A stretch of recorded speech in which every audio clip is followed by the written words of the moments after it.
आज आपल्या सांगली जिल्ह्यात महाराष्ट्र आणि कर्नाटक राज्यव्यापी मोर्चाचं आयोजन केलं. सगळ्यांना ऐका येतंय का? आणि या मोर्चाला आपण प्रचंड संख्येने आला. पावसात सुद्धा तुम्ही मोर्चात हटला नाही, हाच खरा शेतकरी. आणि याचा शासन सुद्धा विचार करेल. पावसात भिजत मोर्चा काढला, मागे हटला नाही आमचा बळीराजा.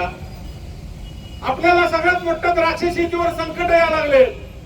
गेल्या 1.5 वर्षापूर्वी बेदाण्याचा भाव होता 150-60 रुपये.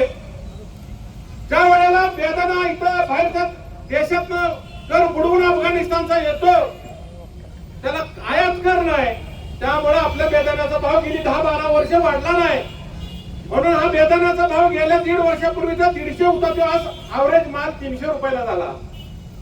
शेतकऱ्याच्या घरात किलो मागे 100-150 रुपये बेदाण्याला वाढले. 3 लाख रुपये एकरा प्रत्येक शेतकऱ्याचा फायदा झाला बेदाण्यात. मला शेतकऱ्यांनी सांगितलं की आज यंदा आमच्या बँका जरा थोडा भरायला पैसे देणं पाणी जरा कमी झालं. हा शेतकऱ्यांचा आनंद आपल्याला मिळवायचा आहे. म्हणून अफगाणिस्तानच्या बेदाण्याला आयात कर लागला पाहिजे. अफगाणिस्तानचा बेदाणा त्याच्या नावाखाली इराण, इराक, तुर्कस्तान, कझाकिस्तान, चीन यांचा बेदाणा येतो, त्याला 105% आयात कर आहे. आणि अफगाणिस्तानला 1 रुपया सुद्धा आयात कर नाही. खरं वास्तविक केंद्र शासनाने गेला 3रा मोर्चा आपला आयात कर लावा म्हणून. पण केंद्र सरकारनं आणि राज्य सरकारनं याच्यावर खरोखर गांभीर्यपूर्वक विचार करणं गरजेचं होतं. कारण यात शासनाला काही तोटा नव्हता, उलट शासनाला फायदाच आहे. जर एवढी चालना दिली तर आमच्या द्राक्ष बेदाणा उत्पादक आज 6000 कोटीचं परकीय चलन मिळवून देतो. ती परकीय चलन तुम्हाला 10,000 कोटीचा आमचा बागायतदार कमवून देईल. त्यामुळे केंद्र शासनाने या मागणीचा विचार करून द्राक्ष शेतीला बढ़ावा दिला पाहिजे, त्याला ताकद दिली पाहिजे. आपली दुसरी मागणी आता सांगितली चीनच्या द्राक्षाची. ही सांगलीच्या बाजारात मागाशी चीनची द्राक्ष घेतले. ही शाईन मस्कत व्हरायटी आहे. तिथं सांगलीच्या आता चौकात उभा राहिलो तिथं खरेदी केली. ही दुसरी चायनाची रेड ग्रुप व्हरायटी आहे. सांगलीत मिळतात जिथं द्राक्षाचा आगर आहे. मग त्या मेट्रो सिटीत पुणे, मुंबई, दिल्ली, मद्रास मध्ये किती द्राक्ष आले असतील याचा विचार करा. तुम्हाला गांभीर्यपूर्वक मी का सांगतो, आज चीनच्या द्राक्षाचं तुम्हाला गेल्या वर्षी 3000 कंटेनर आयात झाले. येणाऱ्या 2 वर्षात द्राक्ष शेती चीन मध्ये प्रचंड वाढल्या. चीनच्या साऊथ प्रांतात 12 लाख एकर द्राक्षाची बाग वाढल्या. उत्तर प्रांतात म्हणजे रशियाच्या बाजूला 4 लाख एकर बाग चीन मध्ये वाढल्या. टेक्नॉलॉजी आहे त्यांच्याकडे, शासन त्यांच्या पाठीशी आहे. त्यांना तिथं मोठ्या प्रमाणात व्हरायटी दिल्या, संशोधन झालंय. तिथं चीनचा 20 ते 25 टन एकरात द्राक्षाचं उत्पादन निघतं सहज.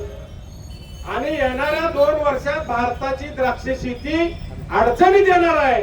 म्हणून हा चीनचा विषय तुम्ही गांभीर्यपूर्वक सगळ्या शेतकऱ्यांनी घ्या.